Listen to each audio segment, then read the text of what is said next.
Muy buenas tardes, tengan todos ustedes. Mi nombre es Norma Angélica Cortés Galindo y tengo pues el honor de ser psicóloga de profesión. Y particularmente mi interés en esta tarde de hablarles de la psicología es para referirme a una área particularmente importante en estos momentos, como lo es la psicología forense. Esta es una área de muy reciente creación, en la cual psicólogos criminológicos, psicólogos forenses estamos incursionando debido al nuevo sistema de justicia penal ya establecido hace algunos años, por lo menos en Chihuahua y en todo nuestro país. Y en este sentido, pues el trabajo que desarrolla el psicólogo forense es fundamental porque pues el juez y el sistema y el presunto responsable de un delito necesitan información relativa a lo que ellos esperan escuchar. Esta información pues debe ser parte del trabajo que el profesional de la psicología forense necesita desarrollar con mucho cuidado y con mucho esmero. Por esto es que vengo hoy a hablarles de este tema y agradeciéndole infinitamente la distinción que tiene el claustro universitario de Chihuahua conmigo y con particularmente el trabajo que estamos realizando en este momento en esta área tan importante. Así que vengo a hablarles de algunas consideraciones que debemos tomar en cuenta acerca de la actuación pericial, principalmente consideraciones éticas, que así se llama esta presentación, consideraciones éticas sobre la actuación pericial. Entonces, vamos a iniciar hablando de este tema, sabiendo que la intervención pericial psicológica funciona como prueba, funciona como esa prueba que admite formalmente el juzgado. La, el sistema de justicia requiere de pruebas y por lo tanto en el ámbito psicológico podemos ofrecer estas pruebas que ameritan la rigurosidad científica, que ameritan la argumentación clara, precisa y sobre todo una calidad diagnóstica imparcial que determinan, obviamente todos estos factores, determinan la participación correcta y puntual del psicólogo que acepte el cargo como perito.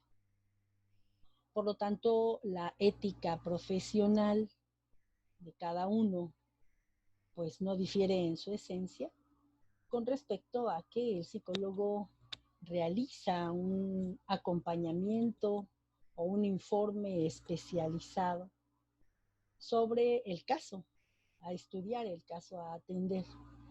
Sin embargo, el informe pericial demanda poner muy en claro los puntos particulares éticos que sirven de sustento para el quehacer eficaz del perito.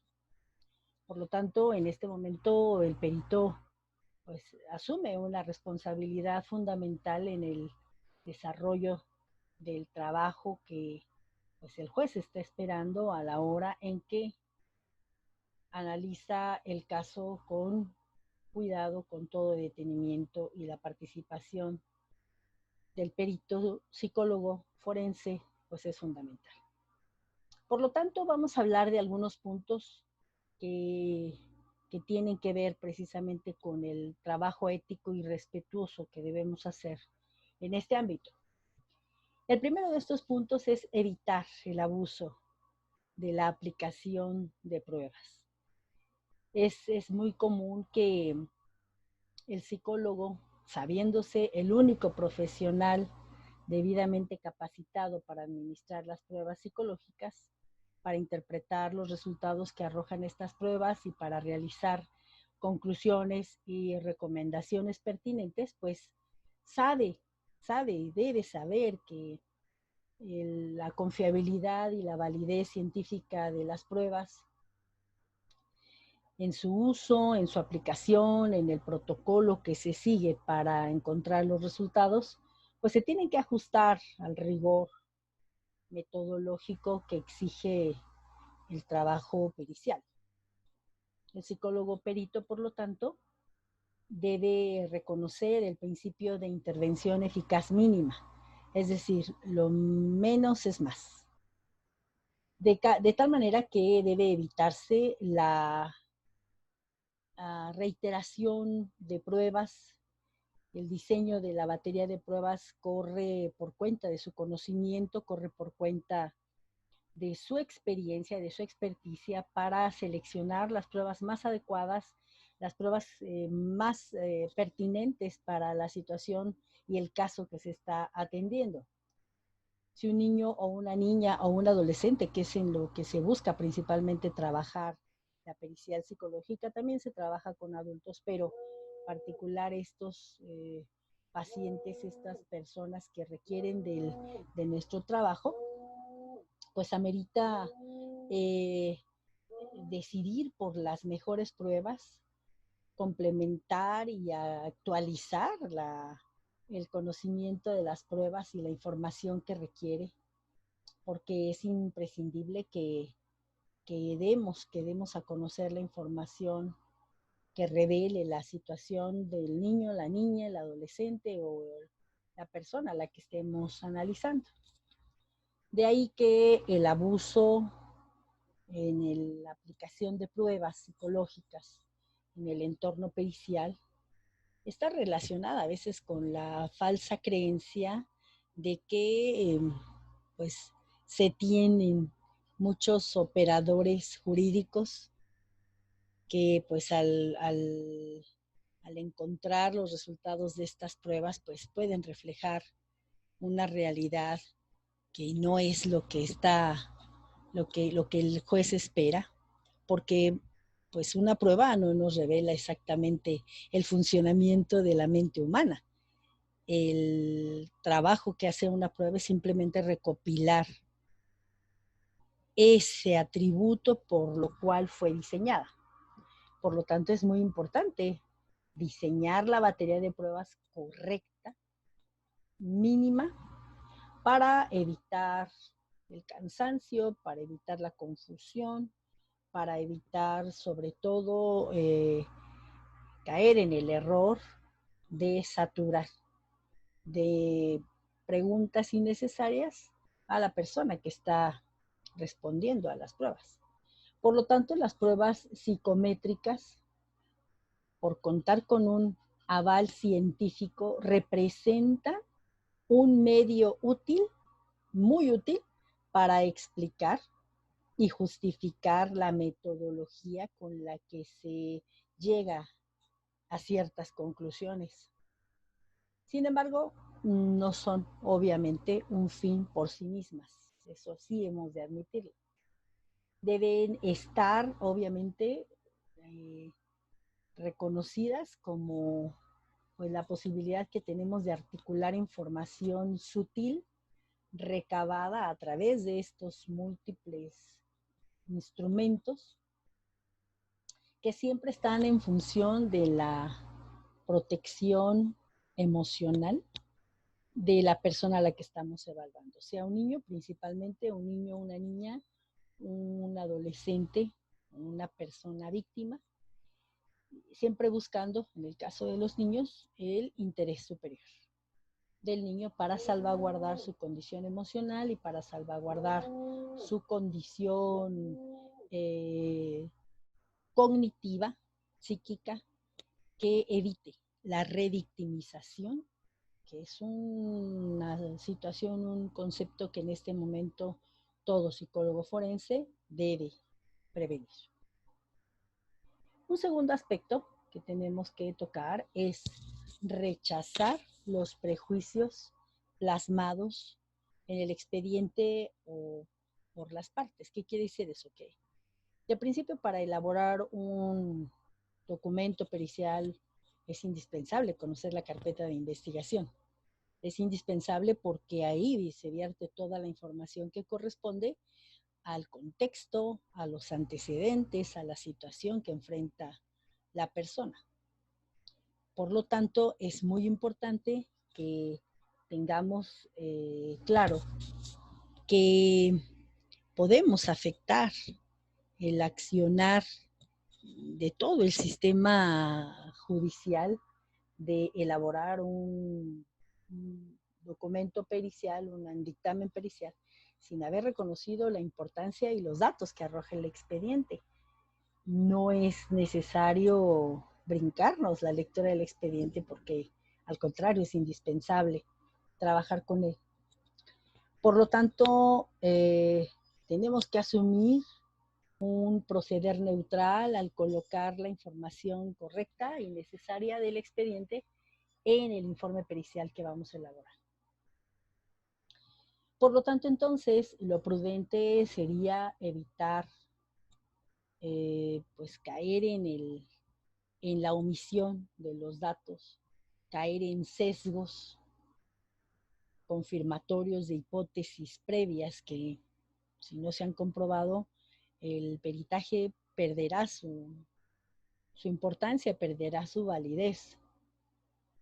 Y por lo tanto, entonces, como decíamos, no hay que perder de vista que un expediente se orienta a los eventos ocurridos que nosotros no conocemos, que sí conocen las autoridades y que por lo tanto nos permiten dar o conocer los acontecimientos, nos permite entender los eventos a los que la persona que estamos evaluando fue sujeta y por lo tanto podemos reconocer la configuración psíquica, el comportamiento que desarrolló la persona, podemos analizar ese comportamiento en articulación con la información de ese expediente. Por lo tanto, si sumamos la información del expediente a los resultados de las pruebas que aplicamos, pues estamos ya conformando un punto de vista concreto y particular al respecto de nuestra opinión experta. En este sentido, pues esa información da como resultado, pues, un peritaje que el psicólogo que lo realice debe mantener siempre una postura neutral. Otro punto, otro aspecto ético muy importante que debemos tomar en cuenta en la elaboración de nuestros peritajes es el secreto profesional.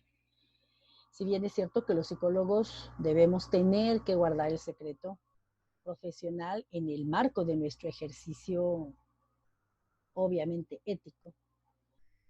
En el caso del perito, también está obligado por su función a confeccionar o a elaborar informes relativos a los datos o a la información que debemos proporcionar a la autoridad competente.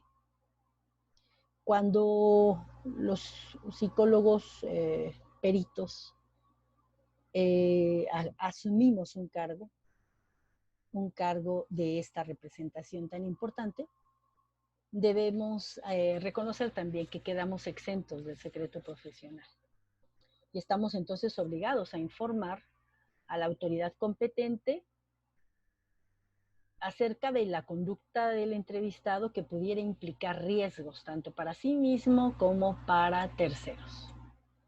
Por lo tanto, la existencia de una causa justa para el hecho de revelar la verdad excluye la ilicitud. Es decir, tenemos que, al final de cuentas, dar a conocer la información que arroja todos los resultados de las pruebas psicológicas y entregar los datos que resulten. Un cuarto punto corresponde a la elaboración de los informes. El dictamen debe tener una base científica constatable, que suponga obviamente lo corroborado o que corresponda a lo que estamos evaluando a partir de el hecho de confirmar científicamente los hallazgos que encontramos, dada la confiabilidad y dada la validez de las pruebas que estamos utilizando. Entonces, al interpretar los resultados de la evaluación, el psicólogo pues debe obviamente abstenerse de emitir juicios o de desarrollar actitudes, juicios de valor al respecto de la persona que estamos evaluando. Nuestro principio debe ser el de la neutralidad y el de la seguridad, veracidad con la que estamos manejando los datos encontrados. Solo se expresará en los informes todos y cada uno de aquellos aspectos de la personalidad del entrevistado que tengan una estrecha relación con el objeto o el motivo de la evaluación. El psicólogo perito, por lo tanto, solo firma informes cuando los haya efectuado de manera formal, personal y recordando que su tarea es totalmente indelegable. Es decir, a nadie más le podríamos asignar nuestra responsabilidad como peritos expertos porque damos por hecho que conocemos toda la información que corresponde al expediente, al uso, la interpretación de las pruebas y sobre todo al manejo responsable de la elaboración muy seria, muy comprometida del informe pericial. Un quinto aspecto ético de los que estamos hablando está relacionado con los colegas o con otros profesionales que actúan en el ámbito del proceso judicial.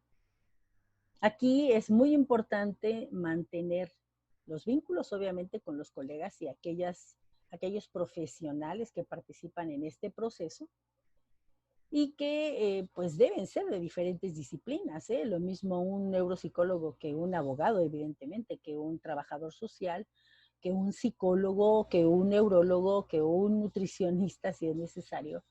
Y por supuesto, siempre dentro del respeto mutuo y a pesar de las divergencias que puedan surgir por el punto de vista de cada uno, es necesario mantener pues esa distancia, ¿verdad? O ese respeto por la competencia científica y la responsabilidad profesional que cada uno de los profesionales participantes asumimos. Por lo tanto, el punto de vista de cada uno es respetable, es respetuoso y tiene que ser tomado en cuenta para alcanzar un análisis profundo del estudio del evaluado. Las posibles impugnaciones que pudieran presentarse sobre algunos aspectos de índole científico y que pudieran ser motivo de llamadas de atención o de correcciones, pues no deben caer, no podemos caer en la descalificación o en la crítica ofensiva y mucho menos asumirlo como personal o asumir que un profesional al llamar la atención de otro profesional esté creyendo que esta es una llamada de atención personal. De ninguna manera, es un asunto que amerita la corrección y que, pues, de los errores también vamos aprendiendo. Por otro lado, también otro punto, otro aspecto ético en la elaboración de la pericial psicológica es la divulgación y la publicidad. Toda aquella información de la cual tengamos conocimiento. Es obvio que el psicólogo forense, a través de su intervención pericial, debe manejar esa información estrictamente reservada y confidencialmente. No puede darse a conocer la información a las personas involucradas en el proceso, a menos que sea indicado de esa forma. Y por supuesto, pues debe guardarse la confidencialidad para todo aquel personaje, individuo ajeno al proceso. Por lo tanto, es muy importante que reconozcamos que el trabajo del perito, el perito experto en psicología forense, debe tener en cuenta que pues la excelencia y la eficacia de la psicología son precisamente para responder a preguntas que los mismos profesionales se hacen y que, pues sí, el psicólogo forense sí tiene esas respuestas. La información entonces que consideramos pertinente para realizar el informe pericial, pues debe integrarse en función de la demanda específica del juzgado, es decir, asumir, apegarnos estrictamente a lo que se nos solicita y no más. Aquí necesitamos responder a la pregunta que se nos haga desde la solicitud, quien la haga, y por lo tanto necesitamos integrar la información.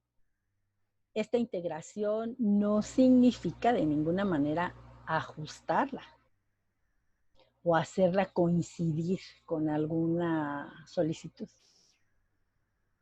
y mucho menos ajustarla a las preguntas que tenemos que responder.